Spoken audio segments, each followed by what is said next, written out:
अस्सलाम वालेकुम। AI algorithms में हमने स्टार्ट किए हुए हैं एआई के एल्गोरिथम्स को, जिसमें हमने ह्यूरिस्टिक नॉन ह्यूरिस्टिक एल्गोरिथम्स को डिस्कस किया हुआ है। ठीक है।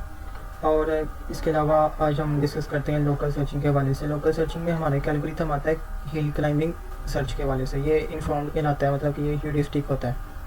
इसमें हम लोकल सर्चिंग टेक्निक को यूज़ करते हैं और ये ह्यूरिस्टिक सर्च एल्गोरिथम है।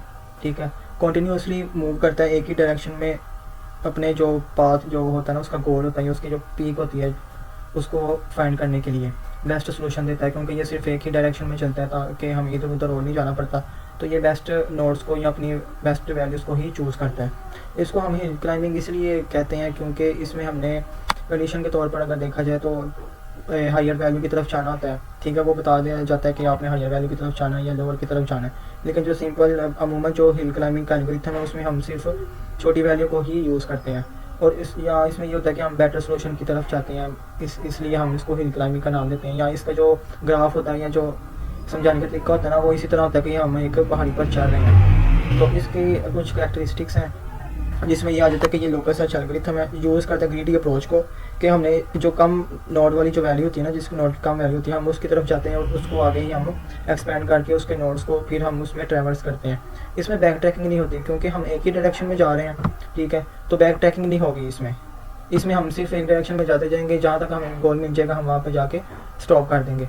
और फिर इसका क्या आगे आ जाता है कि works by evaluating neighbouring states, मतलब कि अपने जो नेक्स्ट उसके नोड्स होते हैं ना, जो उसके नेबर्स होते हैं, उनकी वैल्यू को देखते हुए ये आगे मूव करता है। ठीक है। Stop when no better neighbour is found, इसमें ये बता कंडीशंस काफ़ी ज़्यादा हो सकती हैं कि अगर पिछला नोड छोटा है तो उसकी अगली वैल्यू बड़ी होनी चाहिए, अगर वो बड़ी नहीं है तो आप नहीं चला सकते। अमूमन यही देखा जाता है कि जो अगला नोड हो ना, उसकी वैल्यू पिछले जो करंट नोड से वो छोटी होनी चाहिए, फिर हम आगे जा सकते हैं। इस तरह यही इसके अंदर सारी कहानी। जैसे मैं यहाँ पर आपको ट्री में बता देता हूँ।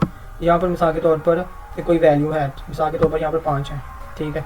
अब 5 हमारा जो है वो 2 से बड़ा है और 4 से भी बड़ा है। अब हमने इन दोनों में से छोटी वैल्यू ली, 2 को लिया हमने। ठीक है, छोटी वैल्यू है।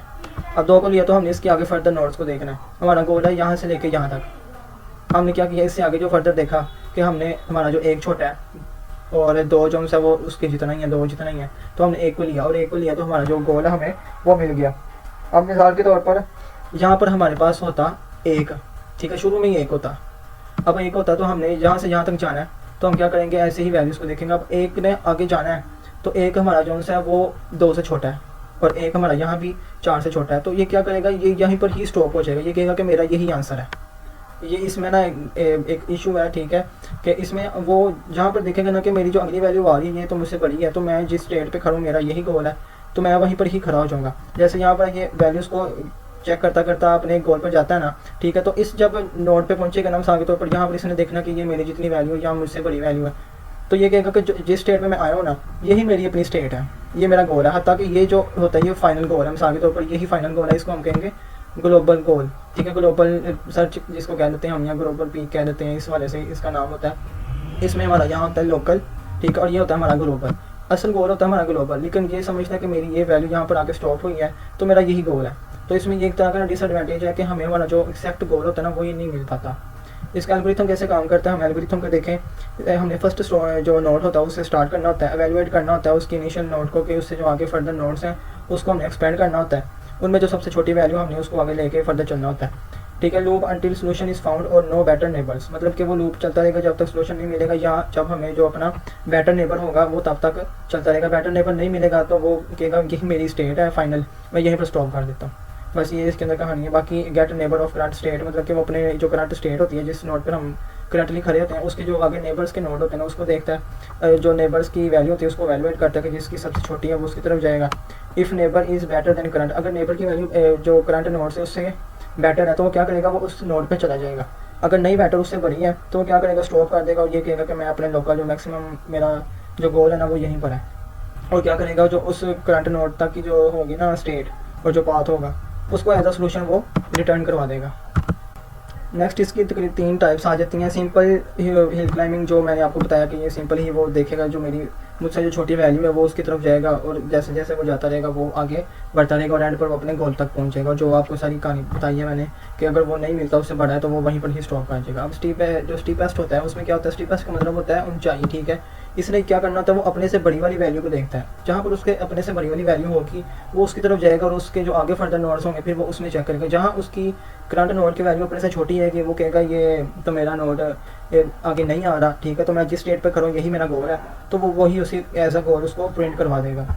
इसकी तीसरी जो टाइप है, इसमें हमारा नाम आ जाता है इसमें स्टोकेस्टिक हिल क्लाइंबिंग। इसमें हम रैंडमली किसी भी एक जो नोड होता है ना उसको हम जो सेलेक्ट कर लेते हैं, जैसे कि कोई भी एक नोड है उसके आगे फर्दर नोड्स हैं, तो उसमें एक की वैल्यू जो सबसे बड़ी है, एक की उससे थोड़ी कम है और एक की उससे भी थोड़ी कम है, तो हम क्या करेंगे, जो सबसे बड़ी है ना उसको नहीं देखेंगे, हम बाकी दो में से कोई ना कोई रैंडमली सेलेक्ट कर लेंगे और उसको आगे हम जाके एज अ वन डायरेक्शन हम लेके जाएंगे कि हमारा ये गोल तक चाहता है कि नहीं चाहता। अगर नहीं जाएगा तो हम इसमें क्या करेंगे, बैक ट्रैक करेंगे। स्टोकेस्टिक के अंदर हमारी बैक ट्रैकिंग होती है। जो सिंपल हमारे पास जो हिल क्लाइंबिंग है इसके अंदर बैक ट्रैकिंग नहीं होती, हमें उसमें सिर्फ एक डायरेक्शन में ही जाते हैं। ये सारी इसके टाइप्स में आ जाता है। अगर कोई जैसा ज़्यादातर तो पूछा जाता है सिंपल हिल क्लाइंबिंग के बारे में, लेकिन ये बताने का मकसद है कि अगर कोई ना कोई इसमें कंडीशन आ जाए तो आपको ये पता होगा कि ये कंडीशन इसके अंदर ये लग सकती है, तो हमने इसके ही तहत इसको सॉल्व करना है। इसके हमारे पास नेक्स्ट आ जाती हैं प्रॉब्लम्स या कुछ हमारे पास लिमिटेशंस आ जाती हैं। पहले आ जाती है हमारे पास लोकल मैक्सिमम। जैसे मैंने पहले बताया था कि हमारा जो ट्रैवर्सिंग का मेथड है वो आहिस्ता आहिस्ता से चलता जा रहा है, लेकिन एंड पे जाके क्या हुआ कि जो करंट नोड है उसने देखा मेरी नेक्स्ट वाली जो वैल्यू है वो तो मुझसे बड़ी है, तो वो क्या करेगा, वो वहीं पर स्टॉप कर जाएगा, ये सोचते हुए, ये कहते हुए कि यही जिस स्टेट में मैं आके खड़ा हूँ यही मेरी गोल स्टेट है। तो वो क्या करेगा, उस वहीं पर स्टॉप हो जाएगा और उसको ही एज अ रिजल्ट प्रिंट करवा देगा। हाँ, ताकि ये लोकल हमारे पास मैक्सिमम होता है, जो हमारे पास ग्लोबल जो हमारे पास एग्जैक्ट गोल होता है ना वो मिसाल के तौर पर ये वाला, ये एज सिर्फ डायग्रामेटिकली बताने के लिए ही बनाया गया है। ये हमारे पास एग्जैक्ट गोल है जहाँ तक हमने पहुँचना, लेकिन इसने कहा कि मैं इस स्टेट पर आगे खड़ा हूँ तो यही मेरा गोल है, हाँ, ताकि ये गोल नहीं होता। तो इसकी वजह से ये हमारे पास एक प्रॉब्लम क्रिएट होती है। फिर हमारे पास एक आता है प्लेट्यू। प्लेटो में क्या होता है कि जैसे ही हम अपने नोट्स की आगे वैल्यूएशन करते रहते हैं नेबर्स की, तो नेक्स्ट पर हमें क्या होता है कि हमारी जो करंट नोट होता है ना उसके आगे जो फर्दर नोट्स होते हैं ना उसकी वैल्यू, जितनी भी नोट्स हैं ना आगे, उन सब की वैल्यू हमारे करंट नोट्स के बराबर होती हैं। मिसाल के तौर पर ये हमारे पास एक नोट है ना, इसका ये पहले नोट की हमारे पास वैल्यू 2 है, ठीक है, इससे नेक्स्ट भी जितने भी नोट्स हैं उनकी वैल्यू भी 2 है, ठीक है। अब उसमें बहुत ज़्यादा नोट्स हैं जिसकी वैल्यू सेम है पिछले के साथ वो मैच करती हैं, तो वो क्या करेगा, वो ऐसे ही चलता रहेगा, वो सेम वैल्यू पे ही चलता रहेगा, तो हाँ, ताकि हमारा जो गोल होता है वो काफ़ी दूर होता है। तो इसकी वजह से भी हमारी काफ़ी जो है वो टाइम कम्प्लेक्सिटी भी लगती है, स्पेस भी लगती है कि हम एक ही चीज़ को बार बार ट्रैवर्स करते रहते हैं। फिर हमारे पास आ जाती है रीजेस का मतलब होता है चोटियाँ। अब यह है कि हमने इसमें अपनी ट्रैवर्सिंग शुरू की, वो अपने एक पीक पे पहुंचा, ठीक है, उसने कहा नहीं, ये पीक बराबर मतलब कि ये पीक नहीं है कि ऐसा गोल पीक नहीं है, ये इसमें उतार चढ़ाव आते रहते हैं वैल्यू के अंदर, ठीक है, ये बार बार ऐसे चलता रहेगा अपनी वैल्यू के अंदर। बहुत सारी पीक्स होंगी जिसमें उसकी वैल्यू कभी कम हो रही है कभी ज़्यादा हो रही है, तो वो इसके तहत ही कहेगा कि मेरा तो गोल मिल ही नहीं रहा, वो तो काफ़ी दूर है। इसकी वजह से भी हमारी जो टाइम कम्प्लेक्सिटी और स्पेस कम्प्लेक्सिटी है वो काफ़ी ज़्यादा लगती है, ताकि हमारा गोल जो होता है वो काफ़ी दूर होता है, तो इससे भी हमारी एक प्रॉब्लम क्रिएट होती है। तो ये सारी इसके अंदर जो मेन बेसिक ही 3 इसके अंदर लिमिटेशंस हैं वो यही हैं।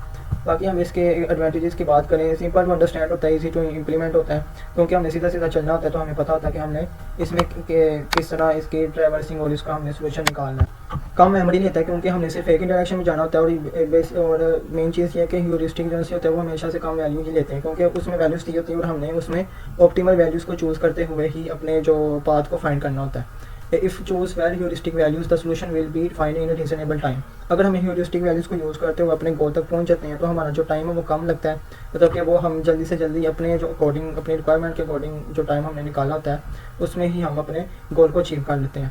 इसके कुछ डिसएडवांटेजेस आ जाते हैं कि कोई गारंटी नहीं है कि हमें इसके अंदर ऑप्टिमल आंसर मिले, ठीक है, क्योंकि वो जो लोकल मैक्सिमम और ग्लोबल मैक्सिमम का जो इशू था कि हमें वो किसी भी एक जगह पर जाकर जब स्टॉप कर जाएगा तो वो कहेगा वो तो मेरा यही फाइनल गोल है, ताकि वो फाइनल गोल तो आगे होता है, तो इसकी वजह से ये कोई गारंटी नहीं है कि हमें ऑप्टिमल सोल्यूशन देगा भी कि नहीं देगा। Highly sensitive in initial state and get stuck in local optima, मतलब कि स्टार्ट ही में ये बहुत ना सेंसिटिव चीज़ होती है कि वो पहले ही नोड पे अगर वो खड़ा है तो उससे अगले नोड की वैल्यू जो उससे बढ़ी गई तो वो कहेगा मैं जहाँ पर खड़ा हूँ यही मेरा गोल है, तो फिर हमें इसमें क्या होगा कि वो लोकल जो उसका मैक्सिमम होगा वो उसी को ही क्रिएट कर देगा और वहीं से वो अपने सर्चिंग को स्टक कर देगा। Can't deal with flat regions और रीजेस, तो इसमें जैसे मैंने ऊपर प्रॉब्लम्स में बताया कि जो फ्लैट हमारे पास रीजन्स होती हैं उसके साथ वो डील नहीं करता है, वो कहता है ये तो मैं अपनी सेम ही वैल्यू में जाता जा रहा हूँ ताकि मेरा गोल काफ़ी दूर है, तो वो फिर इतना सर्चिंग ही नहीं करता। और रीजेस में भी इसका यही सीन है। अब नीचे मैं आपको एग्जाम्पल बता देता हूँ, इसमें एक तो कंडीशंस होंगी जो आपकी क्लियर हो जाएंगी। मिसाल के तौर पर हमने ए से एल तक जाना है, ठीक है, सिंपल हिल को यूज़ करते हुए। अब हमने देखा हमारे पास इसके 3 नोड्स हैं, 3 नोड्स में हमने क्या किया कि ए से हम एल तक जाना, तो हमने इसमें 3 है वैल्यू एक, और एक में 2 है, एक में ये भी 2 है। अब ये दो छोटी हैं, तो हमने मिसाल के तौर पर ये वाली इसकी चूज़ की है। तो हम क्या करेंगे, इससे ए से डी तक गए, ठीक है। अब हमने क्या देखना है कि डी से आगे जितने नोड्स होंगे उनकी वैल्यू इससे छोटी होनी चाहिए।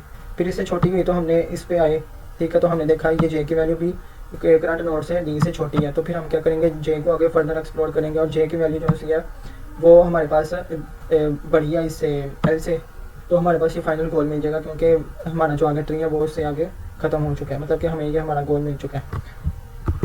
अब मिसाल के तौर पर अगर हमने अपना पाथ फाइंड करना होता है ए से लेकर के तक का, ठीक है, इसमें भी वही सीन है, जो सबसे छोटी वैल्यू हमने इसको लिया, ठीक है, हमने 2 वाली को लिया, हम ए से गए सी तक, एक जो सी की वैल्यू है ए से छोटी है, तो हम क्या करेंगे, जो सी के आगे फर्दर नोड से हम उसको एक्सपेंड करेंगे। अब हम सी से आई तक आए, अब आई की वैल्यू भी सी से छोटी है, तो ये कंडीशन जो सी वैलिड है। अब हमने जाना है ए से के तक। अब जैसे ही आई जो से हमारे पास वो के पे जाएगा, तो वो तो देखेगा कि मेरी जो वैल्यू है वो तो के से छोटी है, तो वो क्या कहेगा, अपने आप को ही एज अ गोल कंसीडर कर लेगा और इसी को ही प्रिंट करवा देगा, इंस्टेड ऑफ के ए सी आई और के जो कि हमारा पाथ बनना चाहिए ए से लेकर के तक, वो इसको शो करवाने की बजाय ये करवा देगा ए सी और आई को। वो कहेगा कि मैं जहाँ पर खड़ा हूँ यही मेरी ऑप्टिमल स्टेट है, गोल स्टेट है, तो मैं इसी को ही एज अ सोल्यूशन आपको रिटर्न करवाता हूँ, हत्ता कि ये हमारे पास जो एग्जैक्ट सोल्यूशन होता है हमें वो नहीं मिलता। तो ये हमारे पास हो जाती है एज अ ग्लोबल मैक्सिमम, और ये हमारे पास हो जाती है लोकल मैक्सिमम, तो जिसकी वजह से हमें हमारा पाथ ही नहीं मिला, तो ये हमें ऐसे ही हमें वैल्यू जो सी है वो शो करवा देगा। तो ये उम्मीद है कि आपको सारे कंसेप्ट क्लियर होंगे, तो आप मेरे चैनल को सब्सक्राइब करें और बेल आइकन को भी क्लिक करें, ताकि जो आगे फर्दर अपडेट्स और अदर जो से लेक्चर्स आएंगे टॉपिक्स के वो आपको मिलते रहें। Thank you.